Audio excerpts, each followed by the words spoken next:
뉴스 시작합니다. 저는 동정민입니다. 따뜻한 성탄절 휴일 보내고 계십니까? 오늘 오전 10시 공수처가 대통령에게 출석을 요구한 시간이었는데요. 대통령은 예고한대로 불응했습니다. 관저 안에서 변호인 구성이 한창이라는데 오늘 대통령 관저 앞은 대통령 수호 집회와 규탄 집회가 경찰 버스를 사이에 두고 동시에 열렸습니다. 관저 앞 연결해서 이 소환에 대한 대통령 측의 입장 명확하게 한번 정리를 해보겠습니다. 송진섭 기자, 대통령은 오늘 출석 요구에 또 불응을 했어요. 왜 안 나간 겁니까? 예, 맞습니다. 지난 18일에 이어 오늘이 2차 출석 요구였습니다. 당초 오늘 오전 10시까지 공수처 청사로 출석해 조사를 받으라 통보받았지만 대통령은 응하지 않았습니다. 표면적으로는 공수처의 수사 대상에 내란 혐의는 포함되지 않는 만큼 응할 수 없다는 입장인데요. 속내는 준비할 시간을 최대한 벌겠다는 겁니다. 특히 대통령 측 석동현 변호사의 말처럼 수사보다는 헌법재판소 탄핵심판 대응에 주력할 계획입니다. 저희가 취재한 바로는 향후 추가 소환은 물론 체포영장 집행 상황 등에도 협조할 계획이 없는 기조인 걸로 파악됩니다. 대통령 측이 변호인단 구성에 애를 먹고 있다는 얘기도 나오던데요. 네, 대통령 변호인단 구성이 난항을 겪고 있다는 보도가 나왔었죠. 대통령 측에서는 허무맹랑한 가짜뉴스라고 부인하고 있습니다. 일종의 망신주기 보도라고요. 돕겠다는 사람은 충분하다며 수사, 재판, 탄핵 심판 역할을 나눠 인사를 정리하고 있다고 설명했습니다. 하지만 최대한 천천히 준비한다는 전체 기조에 맞춰 변호인단을 급하게 띄울 생각은 없어 보입니다. 때문에 모레 27일 헌법재판소의 탄핵심판 첫 준비기일에도 변호인단이 참여하지 않을 걸로 보입니다. 지금까지 서울 한남동 대통령 관저 앞에서 전해드렸습니다. 자, 대통령은 소환도 불응하고 아직 변호인 선임계도 내지 않고 있고 수사보다 헌재 심판이 우선이라는 상황. 그럼 공수처는 무엇을 할 수 있을까요? 대통령 체포영장을 진짜 청구할 건지 남영주 기자 보도 보시고 아는 기자 이어갑니다. 고위공직자 범죄수사처는 어제까지만 해도 윤석열 대통령의 출석을 희망해왔습니다. 공수처장과 수사팀이 모두 출근해 조사를 준비했습니다. 대통령께서 공수처에 출석하시는 소중한 시간을 꼭 내주시기를 거듭 요청드리고 원하는 바입니다. 오전 10시가 지난 뒤에도 윤 대통령 출석을 기다려보겠다고 했던 공수처는 출석 요구 시점에서 6시간이 흐른 오후 4시에야 윤 대통령이 출석하지 않았다며 2차 소환 불응 사실을 공식 확인했습니다. 또 향후 조치는 정해진 게 없고 검토해 결정할 예정이라고 했습니다. 공수처 관계자는 윤 대통령에 대한 3차 출석 요구나 체포 시도 가능성에 대해 검토하겠지만 아직은 먼 얘기라고 밝혔습니다. 오동훈 공수처장이 지난 11일 국회 답변에서 상황이 되면 영장에 의한 체포를 시도하겠다고 했던 발언과는 온도차가 큽니다. 공수처는 이르면 내일 발표될 걸로 보이는 수사 등과 관련한 윤 대통령 입장을 지켜보고 대응 방안을 결정할 방침입니다. 한편 검찰은 이르면 내일 김용현 전 국방장관을 내란 혐의로 재판에 넘길 전망입니다. 채널A 뉴스 남영주입니다.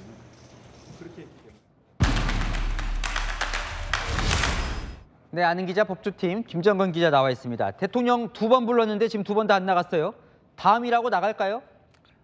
네, 3차 소환을 요구해도 윤 대통령이 공수처에 오는 모습은 보기 어려울 것 같습니다. 오늘까지 윤 대통령은 검찰에 1번, 공수처는 2번, 총 3차례 출석 요구에 불응했습니다. 일반인은 보통 이런 상황이면 체포카드로 출석을 압박할 수 있는데요. 현직 대통령이라 경호를 받고 있는 대통령은 이 카드가 통할 가능성이 낮기 때문입니다. 네, 보통 이제 소환 조사라면 수사에 꼭 필요하기 때문에 부르는 건데 그럼 대통령 수사는 어떻게 되는 거예요? 네, 당분간 윤 대통령 수사는 답보가 될 가능성이 높아졌습니다. 윤 대통령 내란 혐의 수사의 핵심은 비상계엄을 선포한 목적과 의도를 밝히는 건데요. 내란죄가 성립하려면 윤석열 대통령이 비상계엄을 선포한 목적이 국헌문란이라는 것을 수사기관이 입증해야 합니다. 계엄령 선포나 계엄군 투입은 사실관계 문제지만 윤 대통령의 계엄령 선포 의도는 직접 조사가 불가피합니다. 윤 대통령의 출석 조사가 미뤄지는 만큼 사건 처리도 그만큼 늦춰질 가능성이 높습니다. 자, 대통령 수사는 답보가 될 가능성이 크다. 그러면 핵심 인물인 김용현 전 국방부 장관, 여인영 방첩사령관 이런 인물 기소에도 그럼 영향을 좀 미치는 겁니까? 네, 일단 수사기관은 김용현 전 장관이나 여인영 사령관 수사와 이런 그쪽 기소에는 문제가 없을 거라고 말합니다. 윤 대통령 수사는 공수처 담당이지만 김용현 전 장관은 검찰이 수사했고 이르면 내일 기소가 예정돼 있습니다. 현역인 여인영 사령관은 군 검찰이 기소를 맡는데 연내 재판에 넘겨질 것 같습니다. 자, 이제 모레 대통령 헌법재판소 탄핵 심판이 시작이 되는데 이 대통령 수사가 제대로 안 되면 이 탄핵 심판에도 영향을 미치게 될까요? 네, 과거 대통령 탄핵 사례를 보면요. 헌법재판소 탄핵 심판과 형사 절차는 별개로 진행됐습니다. 박근혜 전 대통령 사례를 보면요. 헌재 탄핵 심판 결과가 먼저 나왔고 대통령직에서 파면된 이후에 검찰 소환 조사와 구속 그리고 기소까지 이루어졌습니다. 헌재도 수사기관의 윤 대통령 조사가 진행 중인 걸 이유로 탄핵 심판을 멈추거나 늦출 가능성은 현재로서 낮습니다. 근데 대통령은 이 수사기관을 불러도 안 나가도 탄핵 심판에는 직접 나올 수 있다는 거죠, 지금? 네, 탄핵 심판엔 직접 출석할 가능성이 높습니다. 윤 대통령 측 석동현 변호사 설명에 따르면요. 공수처의 조사를 받으면 대통령이 비상계엄 선포 이유와 배경을 밝혀도 국민들이 알기 어렵지만 탄핵 심판에선 직접 공개적으로 설명이 가능하기 때문이란 건데요. 그래서 수사보다 탄핵 심판이 우선이라는 겁니다. 근데 마지막으로 이거 꼭 물어보고 싶은데 공수처장 국회에 나와서는 대통령 체포 가능성 언급했습니다. 그런데 오늘은 막상 먼 얘기라고 했는데 한 발 뺀 거예요? 네, 검찰에서 대통령 사건을 넘겨받기 전엔 체포 가능성을 적극 언급했었는데요. 막상 사건을 넘겨받고 대통령이 거듭 소환에 불응하자 체포 카드를 쉽게 못 꺼내고 있죠. 급히 체포영장을 청구했다가 기각당하면 수사력 부족이라는 비판을 뒤집어 써야 하는 부담도 있고요. 내일로 예상되는 윤 대통령 입장 발표를 지켜보고 다음 스텝을 정하자는 내부 기류도 감지됩니다. 네, 아는 기자 김정근 기자와 살펴봤습니다. 이렇게 공수처 소환에 응하지 않고 있는 윤 대통령, 저희 취재 결과 반격을 준비 중입니다. 올해가 가기 전에 그리고 앞으로 쭉 대국민 메시지를 직접 내는 방안을 준비 중인 것으로 파악됐습니다. 이 탄핵 심판에서 여론 지형이 중요하다는 판단에 지지층 결집에 나서는 겁니다. 손인혜 기자의 단독 보도입니다. 윤석열 대통령이 이르면 이번 주 대국민 메시지를 내놓을 예정인 것으로 알려졌습니다. 헌법재판소의 탄핵 심판과 수사기관의 내란 혐의 수사 등에 대한 입장이 담길 것으로 보입니다. 대통령 측 관계자는 대통령이 현 시점에 어떤 생각과 판단을 하고 있는지 직접 듣고 싶어하는 층이 분명 있다며 올해가 가기 전 첫 메시지가 나갈 것이라고 말했습니다.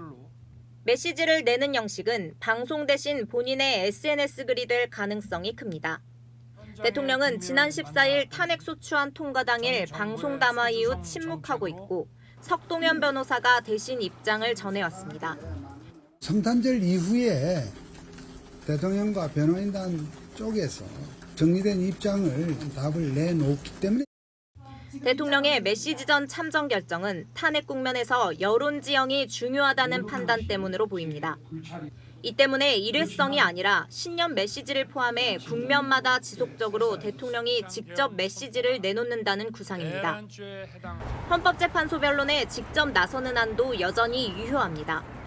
국민의힘 한 의원은 박근혜 탄핵 때 속수무책으로 당했다는 학습 효과가 있다고 했습니다. 여당도 여론전 차원에서 의원들의 방송 출연을 독려하고 있습니다. 대통령 측은 박근혜 탄핵 당시 여론 지형이 100대 0 수준이었다면 지금은 그때와 상황이 다르다며 보수층 결집을 기대했습니다. 채널A 뉴스 손인혜입니다. 빠른 탄핵 심판을 바라는 민주당은 헌법재판관 임명이 가장 시급한 과제입니다. 한덕수 대통령 권한대행이 내일 헌법재판관 3명을 임명하지 않을 경우 민주당은 모레 바로 탄핵안을 발의할 예정입니다. 민주당 내부에서는 이미 최상목 경제부총리가 대행하는 게 낫다는 주장도 나왔습니다. 김유빈 기자입니다. 더불어민주당은 한덕수 대통령 권한대행에게 내일 헌법재판관 3명을 지체 없이 임명하라고 압박했습니다. 무슨 권한으로 국회가 선출하는 헌법재판관을 거부하려는 것입니까? 한덕수 권한대행은 그 자리가 전제 군주라도 되는 것이냐 착각하는 것 아닙니까? 헌법재판관 임명 동의안이 내일 국회에서 가결돼 정부로 이송되면 즉시 임명하라는 겁니다. 민주당 관계자는 내일 자정전까지 임명이 이뤄지지 않으면 모레 오전 탄핵안을 발의하겠다고 예고했습니다. 이 경우 탄핵안 표결은 이르면 28일, 늦어도 30일엔 이뤄집니다. 민주당 핵심 관계자는 이재명 대표가 고심 끝에 탄핵안 발의를 하루 미뤘다며 한 권한대행에게 마지막 공을 던진 것이라고 말했습니다. 하지만 당 내부에선 한 권한대행이 임명을 안 할 가능성이 크다고 보고 있습니다. 그러자 한 대행의 직무가 정지될 경우 권한대행을 맡게 되는 최상목 경제부총리가 낫다는 목소리도 나왔습니다. 비상계엄에 대해서 가장 강하게 반대한 사람, 그리고 가장 먼저 일찍 국무회의장을 뛰쳐나온 사람. 한덕수 대행보다는 좀 낫지 않은가요? 우원식 국회의장 측은 한 권한대행 탄핵 의결 정족수가 151명인지 200명인지 대해서 아직 고심하고 있다고 했습니다. 채널A 뉴스 김유빈입니다. 국민의힘은 내일 민주당이 헌법재판관 임명 동의안을 처리해도 임명해서는 안 된다는 입장입니다. 여당은 임명 동의안 가결 즉시 권한쟁의 심판을 청구할 예정입니다. 헌법재판소 판단이 나올 때까지 한덕수 권한대행이 재판관을 임명하지 말라는 건데 한 대행은 고심 중입니다. 이세진 기자입니다. 국민의힘은 민주당이 내일 본회의에서 헌법재판관 후보자 3명에 대한 임명 동의안을 강행 처리하면 곧바로 법적 대응에 나선다는 계획입니다.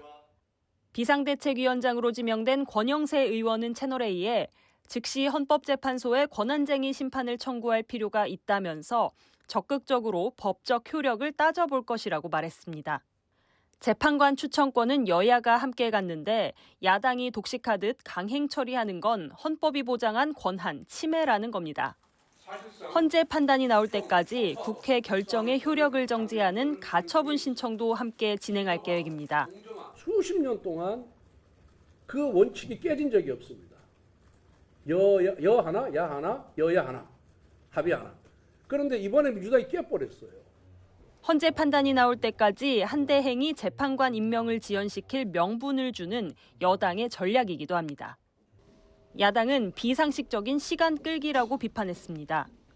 수사를 지연하고 헌재의 심리를 지연해보겠다는 내란 사태의 조기 종식을 원하는 국민의 염원과 정반대로 가는 길이라고. 한 대행 측은 숙고하고 있다며 말을 아꼈습니다. 총리실 관계자는 지금이라도 헌법재판관 임명 문제 여야가 협의를 해주면 좋겠다고 했습니다. 채널A 뉴스 이세진입니다. 민주당이 한덕수 권한대행 탄핵을 예고하자 여권의 반발이 거세지고 있습니다. 민주당의 잇따른 탄핵 추진이야말로 입법 내란이고 국헌문란이라는 주장까지 나왔습니다. 홍지은 기자입니다. 국민의힘이 민주당의 한덕수 권한대행 탄핵 추진에 대해 공세 수위를 높이고 있습니다. 홍준표 대구시장은 민주당의 잇따른 탄핵 추진에 대해 이런 게 입법 내란이고 국헌문란이라며 내란죄는 이재명 의원에게 물어야 한다고 비판했습니다. 오세훈 서울시장도 조기 대선도 못 기다리겠으니 선거 없이 대통령 역할을 하겠다는 건가라며 역시 이재명 대표를 겨냥했습니다. 대통령의 비판적인 이준석 의원도 민주당의 한대행 탄핵 추진은 날을 세웠습니다. 궁예식 예방적 탄핵은 안 된다. 궁예가 너는 마군일 것 같으니까 내가 너희 머리를 깨겠다 뭐 이런 건 말이 안 되는 거잖아요. 예. 국민의힘은 야당이 단독으로 탄핵안을 통과시켜도 한대행 직무는 유지된다고 주장하고 있습니다. 권한대행의 탄핵 요건이 총리 기준인지 대통령 기준인지 명확하지 않은 상황에서 절차적 정당성이 결여된 탄핵이란 겁니다. 민주당 출신 국회의장이 탄핵 소추가 가결된 것으로 잘못 해석하더라도 대통령 권한대행은 계속해서 헌법이 부여한 직무를 성실히 수행해야 할 것입니다. 여권 관계자는 권한대행 중심으로 안정을 찾아가는 마당에 무리한 탄핵 추진은 민주당의 독이 될 것이라고 말했습니다. 채널A 뉴스 홍재현입니다. 한덕수 권한대행 탄핵에 필요한 의결 정족수, 최종 결정권은 헌법재판소에 있는데요. 9년 전 나온 헌재가 매뉴얼로 삼는 책에는 대통령 기준 200석이라는 해석이 적혀 있습니다. 명백한 정답까지는 아니지만 일단 여당의 힘이 실리는 기준입니다. 정성원 기자입니다. 헌법에는 대통령 권한대행의 탄핵 소추안 의결 정족수가 따로 명시돼 있지 않습니다. 더불어민주당은 151석 이상을, 국민의힘은 200석 이상을 주장하며 대립하는 이유입니다. 일반 의결 정족수, 즉 제적의원 과반수 찬성으로 가능하다는 점을 국회에서 2분의 1 이상의 찬성이 있다고 하더라도 이는 명백한 헌법 위반이므로. 하지만 헌법재판소 산하 연구기관은 대통령 기준에 준해야 한다는 취지의 해석을 일찌감치 내놓은 것으로 파악됐습니다. 헌법재판연구원은 지난 2015년 주석 헌법재판소법을 통해 권한대행자의 탄핵소추 발의와 의결 정족수는 대행을 하는 공직자를 기준으로 해야 한다고 판단했습니다. 한덕수 대통령 권한대행을 탄핵소추하려면 대통령 기준에 따라 의결 정족수가 3분의 2, 즉 200석 이상이 필요하다고 해석할 수 있는 대목입니다. 주석 헌법재판소법은 헌법재판소의 판단에 있어 매뉴얼처럼 참고되는 자료로 이 해석에 참여한 김하열 교수 역시 우리나라 탄핵 심판의 최고 권위자로 꼽히고 있습니다. 채널A 뉴스 정성원입니다. 네, 아는 기자 정치부 정현주 기자 나와 있습니다. 대통령도 이재명 대표도 강수를 두는 것 같습니다. 부담을 감수하고서라도요. 네, 맞습니다. 양측이 더 절박해지고 있고 그러다 보니 벼랑 끝 전술을 선택하는 모양새입니다. 윤 대통령 오늘 공수처가 불렀는데 안 나갔죠? 왜 당당하지 않냐 비판 감수하고서라도요. 이재명 대표는 한덕수 대통령 권한대행 탄핵 실질화의 기세입니다. 국정 공백 책임을 감수하고서라도요. 두 사람 다 밀리면 죽는다는 결기도 느껴집니다. 일단 대통령의 벼랑 끝 전술부터 살펴볼까요? 네, 목표는 하나입니다. 시간 끌기인데요. 대통령은 소환 요청도 응하지 않았고 변호인단 구성도 아직 있죠. 말로는 탄핵 심판을 수사보다 먼저 대응하겠다고 하지만 탄핵 심판 대응 속도가 빠르지도 않습니다. 헌법재판소에도 아직 소송 위임장을 내지 않았죠. 헌재가 요구한 비상계엄 국무회의 회의록과 포고령 1호 등 서류도 제출하지 않고 있습니다. 늦출 수 있는 모든 걸 해보겠다는 겁니다. 이재명 대표의 벼랑 끝 전술은 뭡니까? 네, 목표는 반대입니다. 헌법재판소 탄핵 심판 속도전. 빨리 대통령을 탄핵시켜 조기 대선으로 가야 하기 때문이죠. 그런데 첫 관문부터 안 풀리고 있습니다. 한덕수 권한대행이 헌법재판관 3명 임명 안 할 조짐을 보이니까요. 그러면 결국 선택은 탄핵밖에 없다고 보고 있습니다. 한 권한대행이 확실히 안 할 거면 빨리 탄핵하고 다음 타자인 최상목 경제부총리 압박한다는 거죠. 그런데 사실 양쪽 다 부담이 큰 지금 전술을 쓰게 되는 건데 여론 부담은 없는 걸까요? 네, 그래서 양쪽 다 사활을 걸고 있습니다. 여기서 흥미로운 점은 그 여론전의 목적지는 양쪽 다 지지층이라는 겁니다. 앞서 저희 단독 보도 보셨지만 윤 대통령 조만간 대국민 메시지 직접 낸다고 하죠. 보수가 결집하고 있다. 박근혜 전 대통령 탄핵 때와 다르다. 나서는 겁니다. 한덕수 대행 탄핵도 해볼 테면 해봐라. 실제 강행하면 보수층 결집에 도움이 될 걸로 보고 있습니다. 이재명 대표는 어제 광화문 집회에 잠행했습니다. 이 대표 측에 물어보니까요. 박찬대 원내대표와 동행했다 하더라고요. 응원봉 들고 있는 이 대표 뒷모습 보이시나요? 모자와 마스크로 가렸지만 집회 참석자에게 들켜서 온라인에 사진이 올라왔습니다. 탄핵 집회 참석을 독려하기 위했던 것으로 보이는데요. 이 대표 역시 대통령 탄핵을 바라는 지지층 여론전에 들어간 모양새입니다. 그런데 양측의 이 벼랑 끝 전술이라는 게 전술로서 효과적인 게 맞는 거예요? 양쪽 다 부담이 큰 것이 맞습니다. 일단 윤 대통령, 소환과 헌재 요구에 계속 불응한다면 헌법재판관들 자극할 수 있겠죠. 헌법재판소의 박근혜 전 대통령 탄핵 결정문을 보면요. 조사에 응하지 않았고 압수수색도 거부했다고 지적한 문구가 나옵니다. 탄핵이냐 기각이냐 결정에 악영향을 줄 수 있다는 분석이 나옵니다. 자, 이재명 대표 측도 보면 한덕수 대행을 탄핵한다고 헌법재판관이 바로 임명되는 것도 아니에요. 네, 그게 민주당 고민입니다. 이제 한 권한대행 탄핵은 어제 막판에 하루 보류했죠. 국정공백 책임 부담 때문인데요. 이미 국민의힘은 국회 앞에 총리마저 탄핵하냐 현수막 걸면서 틈을 파고들고 있습니다. 그런데 한대행 다음인 최상목 부총리 체제로 가면 헌법재판관 임명해주냐? 민주당도 그걸 확신 못하고 있습니다. 그렇다고 줄 탄핵을 한다면 부담은 더 커지죠. 어떻게든 헌법재판관 구인 체제 만들어서 다음 재판관 교체 시기인 내년 4월 18일 전에 대통령 탄핵 심판 끝내야 하는데 방법이 마땅치가 않습니다. 당장 한덕수 권한대행 탄핵 의결 정족수가 151명이냐 200명이냐 우원식 국회의장도 명확한 답을 아직 않고 있습니다. 야, 근데 양측의 벼랑 끝 전술 피해는 국민 아닌가요? 네, 그 부분이 가장 걱정입니다. 사실 대통령이 시간 끌기에 나서면서 정치 불확실성을 더 길어지게 됐죠. 야당이 속도 내겠다고 권한대행 탄핵하면 국정 공백 불가피합니다. 여야정 협의체 어렵게 합의했고 원래 내일 첫 회의가 열릴 예정이었는데요. 양측이 의제를 두고 정면 충돌하면서 불발될 것으로 보입니다. 양 극단으로 치닫는 치킨 게임에 국민만 더 힘들어질 형국입니다. 잘 들었습니다. 아는 기자 정현주 기자였습니다. 네, 비상계엄 기획자로 지목된 노상원 전 정보사령관의 수첩에 경찰은 정치인, 언론인 등이 수거 대상으로 적혀 있다고 밝혔죠. 여기에 다른 사람도 언급되어 있다는 수사당국 고위 관계자 증언을 확보했습니다. 지난 정부 때 잘 나갔던 총경급 이상 경찰들, 이런 표현이 적혀 있었던 겁니다. 서창호 기자의 단독 보도입니다. 내란 혐의로 구속 중인 노상원 전 정보사령관. 경찰은 노 전 사령관의 수첩에서 정치인과 언론인, 판사 등이 수거 대상으로 표기돼 있었다고 밝혔습니다. 수거는 체포를 뜻한 걸로 보인다는 설명도 덧붙였습니다. 수첩에 누구 사살하라고 썼습니까? 수첩 메모 내용 누구와 상의했습니까? 그런데 이 수첩의 특정 그룹의 경찰관들도 포함돼 있는 걸로 전해졌습니다.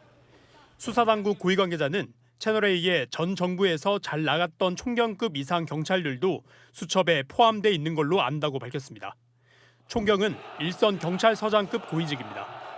앞서 수사팀이 수거 대상에 공무원도 있다고 밝힌 적은 있지만 경찰관의 존재에 대한 수사당국 관계자의 언급은 처음입니다. 경찰에서 노 전 사령관 신병을 넘겨받은 검찰은 수첩 속 내용이 계엄 실행 계획인지를 집중 조사할 방침입니다. 노 전 사령관 변호인은 수첩에 경찰이 언급됐는지를 묻는 채널A 질의에 대해 수첩을 본 적이 없고 구체적인 이야기를 들은 바 없다고 답변했습니다. 채널A 뉴스 서창호입니다. 비상계엄이 선포된 그날 밤 노상원 전 정보사령관의 행적이 드러나고 있습니다. 경찰은 노 전 사령관이 안산에 있는 점집에 머물렀고 그 전으로도 이동 정황은 없던 걸로 보고 있습니다. 김세인 기자의 단독 보도입니다.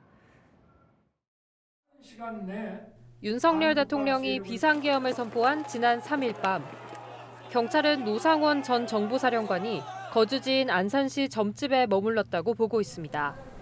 노 전 사령관은 3일 오후 4시까지 점집 근처 롯데리아에서 구3회 이기갑 여단장 등과 회동을 가졌는데 국회에서 계엄 해제 요구안이 의결된 다음 날 오전 1시쯤에는 점집에 있었던 겁니다. 이 시간 전후로도 다른 장소로 이동한 정황은 포착되지 않은 걸로 전해졌습니다.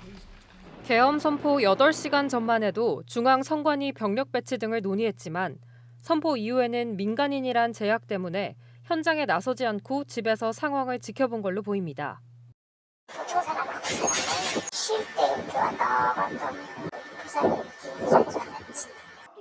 경찰은 김용현 전 국방장관의 전화통화 기록에서 노 전 사령관과 수차례 통화한 내역을 확인했습니다.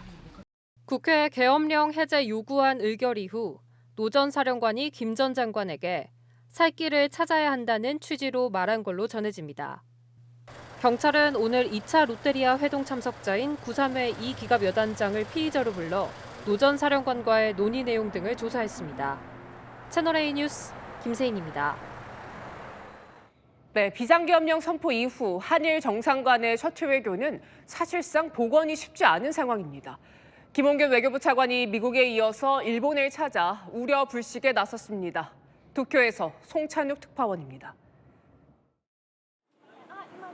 지난해 3월 일본에서 윤석열 대통령이 기시다 후미오 당시 일본 총리와 오므라이스 만찬을 함께하고 두 달 뒤 기시다 총리가 한국을 찾으면서 한일 정상 간 셔틀 외교는 12년 만에 복원됐습니다. 하지만 한덕수 대통령 권한대행 체제가 되면서 한일 셔틀 외교도 1년 7개월 만에 사실상 멈추게 됐습니다. 일본 정부 관계자는 이시바 시게루 일본 총리가 당분간 한국을 방문하긴 어려울 것이라고 말했습니다. 우리 정부 관계자도 다자회의 공간이 아니라면 대면 회담은 쉽지 않다고 밝혔습니다. 현재로서 내년 5월이나 6월쯤 일본에서 한일중 정상회담 개최가 예정돼 있는데 최소 그 전까지는 대행체제로서의 양자회담이 불가능하다는 겁니다. 실제 이시바 시게루 총리는 한일 국교 정상화 60주년을 맞아 내년 1월 한국 방문을 검토했지만 계엄과 탄핵 정국으로 무산됐습니다. 우리 정부도 고민입니다. 한일 고위 외교 소식통은 정부로선 당장 도널드 트럼프 미 대통령 당선인과의 회담도 불투명한데 일본부터 정상급 외교를 재개하긴 쉽지 않다고 말했습니다. 이런 가운데 김홍균 외교부 1차관은 미국 워싱턴에 이어 오늘 일본 도쿄를 찾아 우려 불식에 나섰습니다. 저는 권한대행이 외교권을 다 갖고 계신 거고 상대국에서 희망을 하면 저희들은 항상 정상회담 할 준비가 돼 있거든요. 우리 정부는 일본에 투자나 관광에 문제가 없고 양국 관계 개선을 계속 해나가야 한다는 점을 거듭 강조할 계획입니다. 도쿄에서 채널A 뉴스 송찬욱입니다. 계엄 사태 이후 한중 외교수장이 처음으로 전화 통화를 했습니다. 왕이 외교부장은 한국 국민들이 현 사태를 적절히 처리할 지혜가 있다고 믿고 있다고 밝힌 걸로 전해졌습니다. 박수희 기자입니다. 한중 외교수장의 전화통화는 어제 오후 7시부터 30분간 이뤄졌습니다. 윤석열 대통령의 비상계엄령 선포 사태 이후 양국 외교부 장관이 통화를 한 건 이번이 처음입니다. 조태열 외교부 장관은 현재 한덕수 대통령 권한대행 체제 상황을 설명하며 한중 간 전략적 협력 동반자 관계를 지속시켜 나가는 우리 정부의 입장에는 변함이 없다고 강조했습니다. 중국 외교부에 따르면 왕이 중국 공산당 중앙정치국 위원 겸 외교부장은 조 장관에게 한국은 가까운 이웃이자 중요한 파트너라며 상호 공동 노력으로 최근 한중 관계가 개선과 발전을 보이고 있다고 답했습니다. 왕 부장은 특히 최근 계엄 사태에 대해서도 언급한 것으로 알려졌습니다. 중국이 한국의 국내 정세 변화에 주목하고 있다. 내정 불간섭 원칙을 고수하고 있다면서도 한국 국민이 문제를 적절하게 처리할 수 있는 지혜가 있다고 믿고 있다고 밝혔다는 겁니다. 조 장관은 내년 하반기 경주에서 열리는 아시아태평양 경제협력체 APEC 정상회의를 언급하며 이에 대한 지지와 협력을 호소했습니다. 조 장관은 계엄 사태 이후 토니 블링컨 미국 국무부 장관과 이와야 다케시 일본 외무상과도 각각 2번씩 전화 통화를 가진 바 있습니다. 채널A 뉴스 박수유입니다. 민주주의 회복, 분열 아닌 화해. 성탄절인 오늘 성당과 교회에서 이렇게 한 목소리를 냈습니다. 김태욱 기자입니다. 말 9유의 아기 예수를 축복하는 정순택 대주교. 성탄 미사를 집전하며 민주주의 회복에 대한 메시지를 전했습니다. 지금의 여러 혼란스럽고 절망스러운 상황 속에서도 민주적 절차와 헌법적 절차에 따라 국민 전체의 행복과 공동선을 향해 함께 노력해 나가는 것이 중요합니다. 이럴 때일수록 특정 개인이나 집단이 아닌 국민이 최우선이라며 정치인을 위한 기도도 이례적으로 진행했습니다. 그들이 항상 국민을 최우선으로 생각하며 함께 어려움을 극복해 나갈 수 있도록 지혜와 용기를 주소서. 개신교 역시 올 성탄절은 기쁨보다는 걱정이 크다며 비상시국 해결을 촉구했습니다. 법과 원칙, 민주적 제도와 절차에 따라 신속하게 해결해야 합니다. 국민이 고통 중에 있습니다. 이럴 때일수록 서로 격려하고 존중하면서 사랑의 마음으로 손잡아 주십시오. 천주교와 개신교 모두 한 목소리로 분열이 아닌 화해를 강조하고 있는 겁니다. 나라를 걱정하는 건 신자들도 마찬가지입니다. 시국도 되게 어지럽고 하는데 또 예수님 탄생하신 성탄 맞이해서 저희 나라에도 그렇고 저희 가족도 그렇고 모두 좀 행복한 성탄 됐으면 좋겠다라는 기도하고 나왔습니다.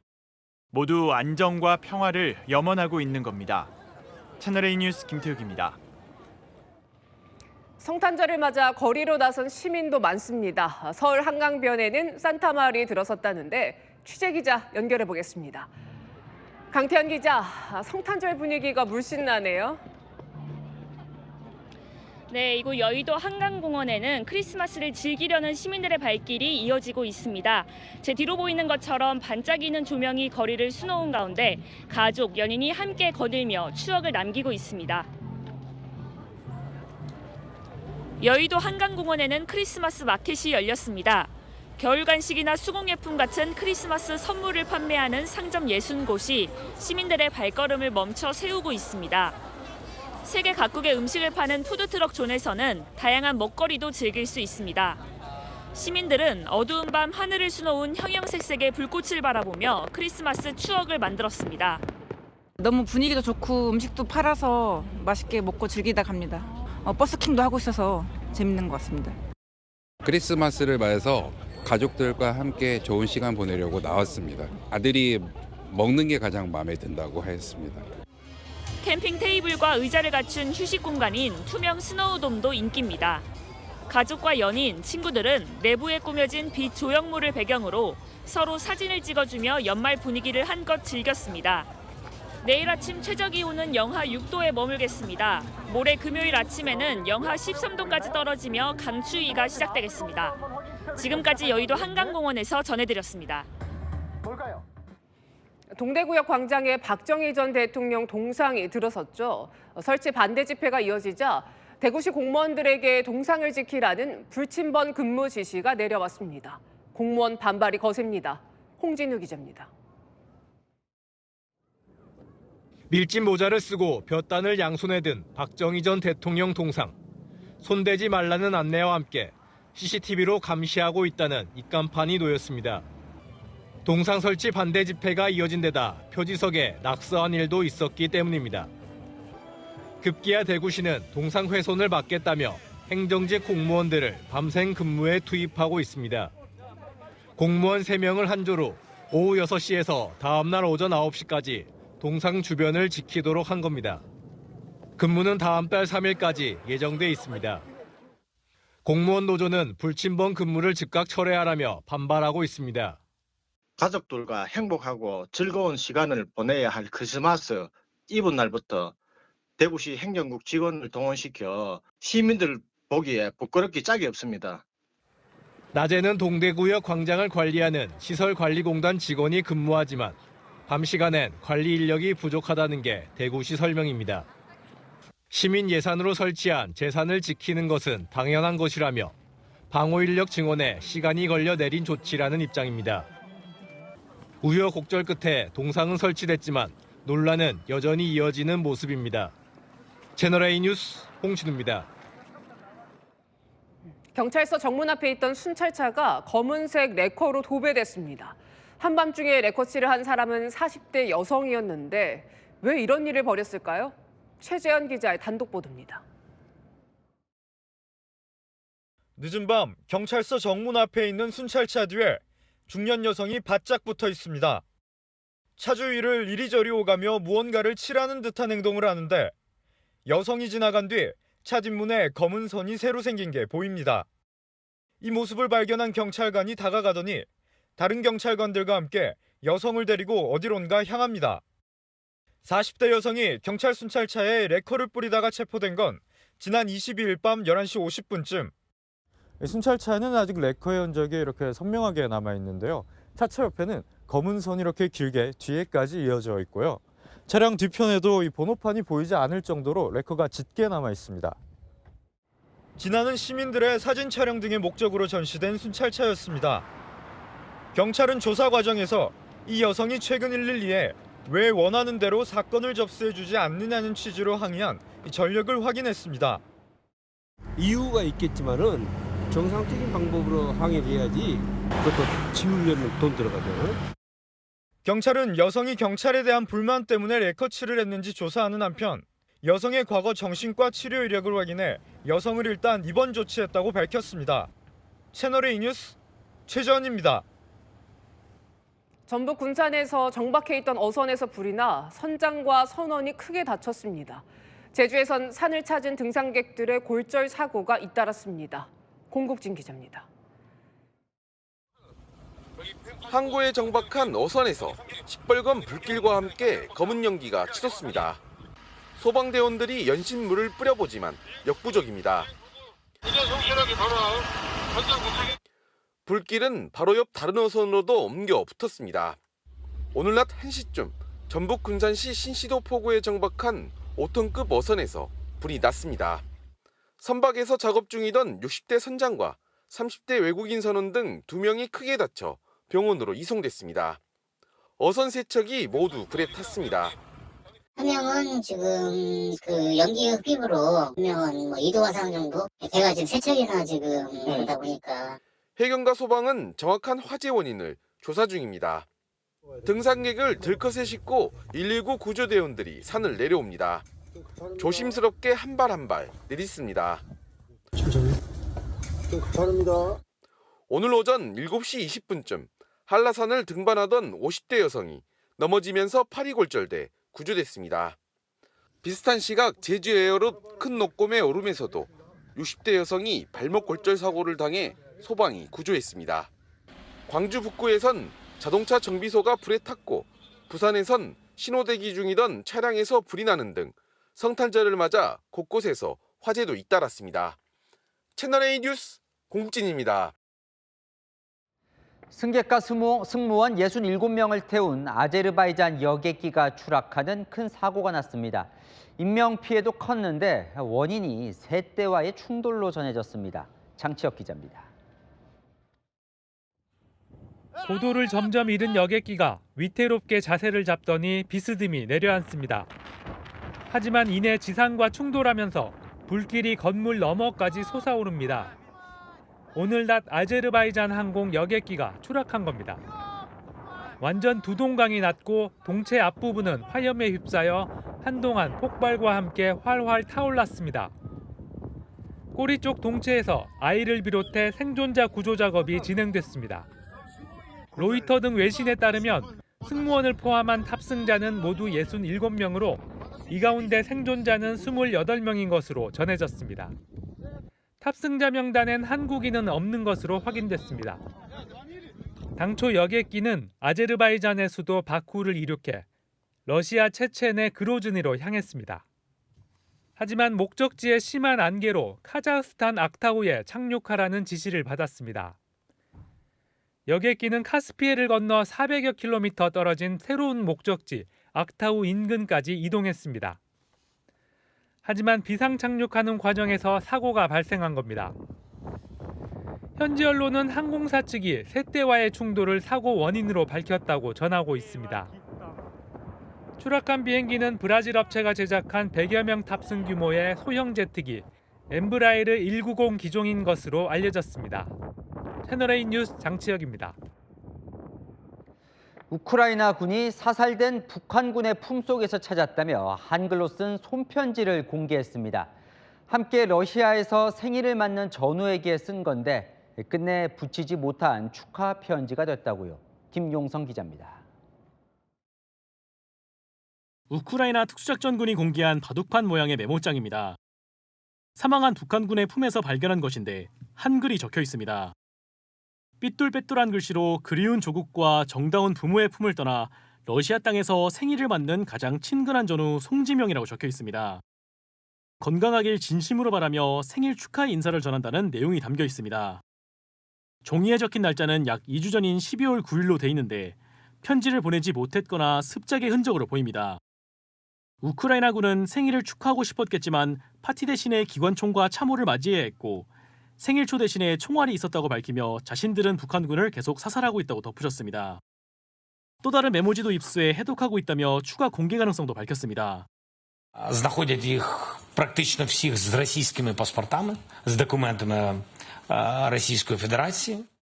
우크라이나군은 드론 등을 활용해 북한군을 사살하거나 북한군의 시신으로 보이는 자료를 잇따라 공개하며 심리전을 이어가고 있습니다. 우크라이나 측은 현재까지 북한군 사상자가 3,000명을 넘었다고 밝혔습니다. 채널A 뉴스 김용성입니다. 미국의 트럼프 대통령 당선인이 영토 확장을 꿈꾼다는 이야기가 나오고 있습니다. 북극의 그린란드, 파나마 운하, 캐나다까지요. 진짜 해보겠다는 걸까요? 김민곤 기자입니다. 도널드 트럼프 미국 대통령 당선인이 현지 시각 그제 SNS를 통해 주 덴마크 미국 대사를 지명하면서 세계 안보와 자유를 위해 미국은 그린란드에 대한 소유와 통제가 절대적으로 필요하다고 밝혔습니다. 이미 트럼프는 지난 일기 행정부 시절에도 그린란드의 히토류와 북극 해양로를 이유로 그린란드를 탐내왔고 그린란드를 자치령으로 두고 있는 덴마크 정부가 나서 반발한 바 있습니다. Selvfølgelig er Grønland ikke til salg. Altså, tiden er heldigvis over, hvor man køber og sælger andre lande og befolkninger, så lad det ligge der. 이번에도 트럼프의 발언에 대해 우리는 매물이 아니고 앞으로도 매물로 나오는 일은 없을 것이라며 일축했습니다. 이에 앞서 트럼프는 미국이 1999년 파나마 정부의 소유권을 넘긴 파나마 운하에 대해도 통행료가 비싸다는 이유를 들어 반환을 요구한 바 있습니다. We will demand that the Panama Canal be returned to the United States of America in full, quickly and without question. 이미 G스탱 튜리도 캐나다 총리 앞에서도 캐나다를 미국의 51번째 주로 편입하는 게 어떠냐고 밝힌 바 있습니다. Clearly, he's joking. We're a sovereign nation. 미국의 현지 언론들도 트럼프가 미국의 영토 확장에 관심이 있는 듯하다는 분석을 내놨습니다. 복수의 트럼프 측근을 인용해 트럼프는 100% 진지하다며 성장하지 않는 제국은 실패한다는 관점을 신봉한다는 보도까지 나오는 등 우려 섞인 목소리가 제기되고 있습니다. 채널A 뉴스 김민곤입니다. 네, 내년 추석이 아직 멀게만 느껴지는데 아닌가 봅니다. 황금 연휴 소식에 벌써부터 항공권 예매 경쟁 뜨겁습니다. 유찬 기자입니다. 크리스마스 연휴를 맞아 여행길에 오른 시민들의 얼굴이 밝습니다. 크리스마스에 떠나서 일단 너무 기분 좋고요. 아이들이랑 좋은 추억 만들고 오려고 해요. 이곳 공항은 성탄절과 새해까지 연말을 맞아 여행을 떠나려는 사람들로 가득한데요. 그런데 새해가 시작되기도 전에 설도 아닌 추석 황금 연휴를 노리는 티켓 전쟁이 이미 시작됐습니다. 내년 추석 명절은 10월 5일부터 나흘간입니다. 앞뒤 개천절과 한글날에 10일 하루 휴가를 내면 열흘간의 황금 연휴가 됩니다. 주변에 사람들도 많이 나간다고 해서 표가 조금 없을 것 같아서 좀 빨리 이제 이번 여행 다녀오면은 또 계획 세우려고 생각하고 있습니다. 연휴가 10개월이 남았지만 이미 항공권은 줄줄이 매진 행렬입니다. 10월 3일 일본 도쿄와 베트남 다낭으로 가는 대한항공 일반석은 전주 대비 3배나 높은 가격에도 한두 자리 정도 남았습니다. 일부 저비용 항공사의 경우 인기 노선인 일본 오사카와 도쿄행 비행기 예약이 이미 끝났습니다. 고환율의 여행 비용이 덩달아 높아지지만 황금 연휴라는 버릴 수 없는 카드로 티켓 전쟁은 계속될 전망입니다. 채널A 뉴스 유찬입니다. 연말을 맞아 모임 많으십니까? 건강 챙기려고 소주는 제로 슈거를 마시고 안주는 안 먹는 분들 제법 있는데요. 과연 건강에 도움되는지 이다혜 기자가 알려드립니다. 크리스마스를 맞아 마트 주류 코너가 북적입니다. 집에서 오붓하게 홈파티를 즐기려는 겁니다. 아무래도 밖에 나가면은 또 일단 아기가 있으니까 축구 그렇고 집에서 먹어야지 또 그 가족들끼리 대화의 거리들이 또 많이 있으니까. 연말을 맞아 술자리가 늘다 보니 안주라도 줄여 건강을 챙깁니다. 제가 기름진 걸 많이 먹고 그런 거에 좀 안주바를 좋아하는데 이제 요즘에는 좀 건강 때문에 뭐 과일이나 아몬드, 뭐 견과류 정도로. 그러나 안주를 먹지 않더라도 술만으로 살이 찔 수 있습니다. 일반 소주에서 당을 뺀 제로 슈거 소주도 열량이 높습니다. 제로 슈거 소주 한 병 칼로리를 계산해 보면 320kcal입니다. 이 즉석밥 기본 용량 1개 315kcal로 표기돼 있는데요. 소주 한 병을 다 마시면 즉석밥 1개를 다 먹은 셈입니다. 지방 분해를 방해하기도 합니다. 그래서 같이 먹은 안주 때문에 살이 찌기가 쉬워요. 술 먹고 운동해봤자 지방 분해가 방해되니까 효과가 떨어지겠죠. 소주를 포함해 술 안에 있는 당분이 충치를 유발하고 입안을 건조하게 해 세균 활동을 촉진합니다. 하루 평균 알코올 40g 이상, 즉 소주 반병 정도를 마시면 치주염 확률이 2배로 증가한다는 연구도 있습니다. 세계보건기구 WHO는 알코올을 발암물질로 규정하고 적정 음주량은 0이라고 경고하고 있습니다. 채널A 뉴스 이다혜입니다. 서울시 재개발 사업 중에서 최대 규모라는 한남 3구역, 6천 세대 규모의 미니 신도시급으로 탈바꿈합니다. 김민환 기자입니다. 골목을 따라 다닥다닥 붙어있는 주택과 상점들이 모두 텅 비었습니다. 건물 출입문에는 철거 예정이라며 출입 금지를 안내하는 문구가 붙었습니다. 서울 시내 최대 규모 재개발지로 꼽히는 용산구 한남 3구역입니다. 다 같죠. 이제 여기는 이 근방에는 거의 몇 집 없어요. 총 면적 38만여 제곱미터, 여의도 공원의 1.7배에 달하는 한남 3구역 일대가 미니 신도시급 단지로 탈바꿈합니다. 지하 7층, 지상 22층 규모의 아파트가 127개 동 들어서는데 약 6천 세대가 입주할 예정입니다. 당초 33층짜리 아파트도 들어설 거란 관측이 나왔지만 남산 경관을 가리지 않기 위해 아파트 높이를 제한했습니다. 서울시 관계자는 반포대교와 한남대교 남단에서도 남산의 풍경을 볼 수 있도록 기준을 설정했다고 밝혔습니다. 축구장 2.5배 규모의 공원 녹지는 분산 배치하고 인근 이태원 상가 밀집 지역의 주차난 해소를 위해 대규모 주차장도 들어섭니다. 한남 3구역은 2026년 착공을 목표로 이르면 2029년 준공될 예정입니다. 채널A 뉴스 김민환입니다. 경조사에 보내는 화환이 요즘은 지지나 항의 등 의사표현의 수단으로 자리 잡았습니다. 화환 제작업체와 수거업체는 때 아닌 특수를 누린다고 합니다. 경제카메라 권갑구 기자입니다.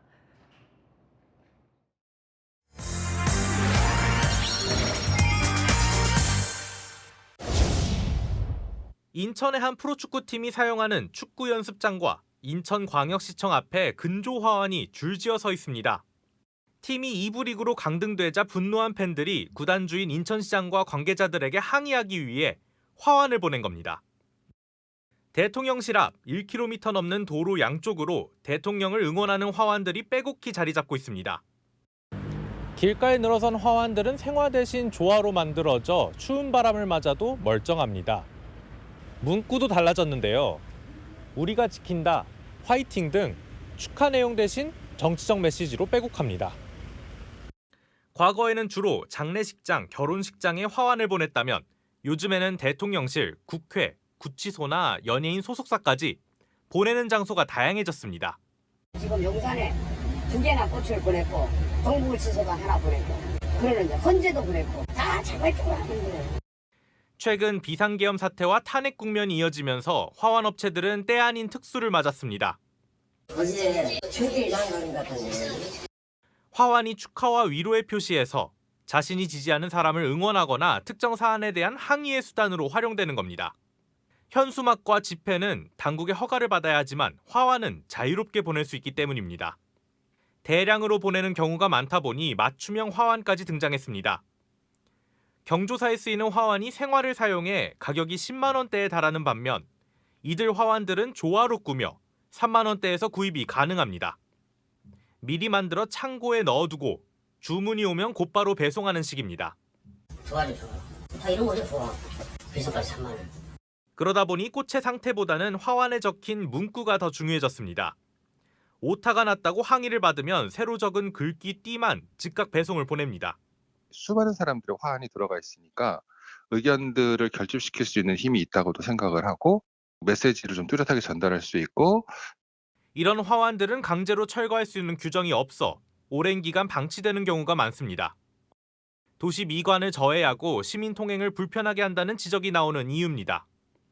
전문업체가 수거하더라도 상당한 비용이 발생하고 재활용되지 못하는 부분이 많아 폐기물이 대량으로 발생합니다. 처리 비용은 개당 2만 원 정도 들어갈 겁니다. 양이 이렇게 많아지면 차량을 하게 되면 약 30만 원 정도입니다. 자신의 의사를 드러내는 방법으로 자리 잡은 화환이 길거리 흉물로 전락하지 않도록 제도적 보완이 필요해 보입니다. 경제카메라 권갑구입니다. 성현환 기자와 열왕야랑 시작합니다. 볼까요? 네, 박성재 법무부 장관 탄핵안이 가결돼 직무가 정지돼 있는데 쳐다보면 탄핵은 뭐예요? 네, 박 장관 측 본인 탄핵 사유에 야당 대표를 쳐다보면 이 탄핵 쳐다봤다는 게 들어있다면서 헛웃음을 감추기 어렵다고 했습니다. 실제로 탄핵 사유 중에 야당 대표 쳐다봤다는 게 들어가 있어요? 네, 탄핵안을 보니까 이렇게 적혀 있습니다. 지난 7일 박 장관이 이 김건희 여사 특검법 제2 요구 이유를 설명하고 돌아가면서 야당 대표를 노려봤다고요. 그날의 상황 함께 보시죠. 의원님 여러분, 정부의 입장을 간략히 잠깐만 중단해주세요. 의원님들 조용히 하시고. 감사합니다.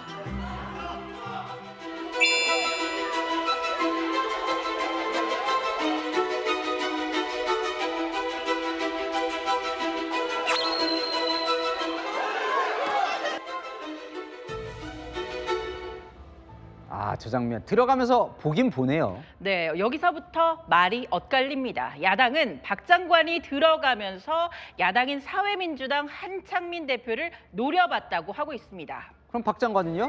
삿대질하는 조국혁신당 신장식 의원을 쳐다본 사실은 있지만 노려보지는 않았다고요. 또 야당 대표를 쳐다봤다고 하더라도 그게 탄핵 사유냐고 반문했습니다. 네, 중요한 건 눈빛이 탄핵 사유가 될 수가 진짜 있을까요? 이 야당이 주장하는 박 장관의 탄핵 사유는 크게 두 가지입니다. 먼저 박 장관이 계엄 직전 국무회의에서 적극적으로 대통령을 막지 못한 건 이 내란죄에 해당한다는 거죠. 또 본회의장에서 야당석을 바라본 걸 포함해서 여러 차례 국회를 무시했다는데요.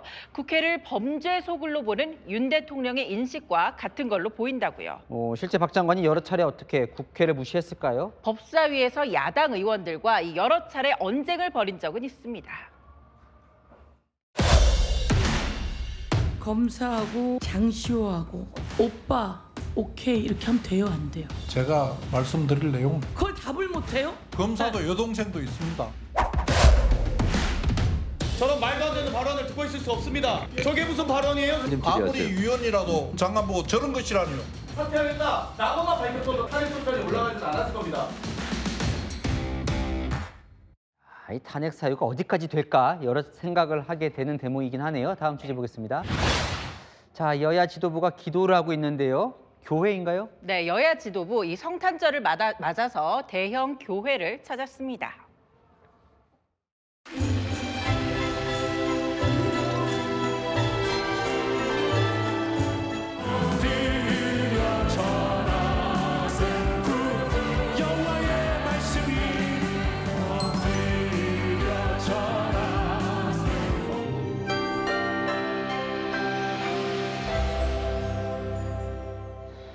표정이 아주 진지한데 어떤 기도를 했을까요? 네, 오늘 여야 대표의 SNS에 힌트가 있지 않을까요?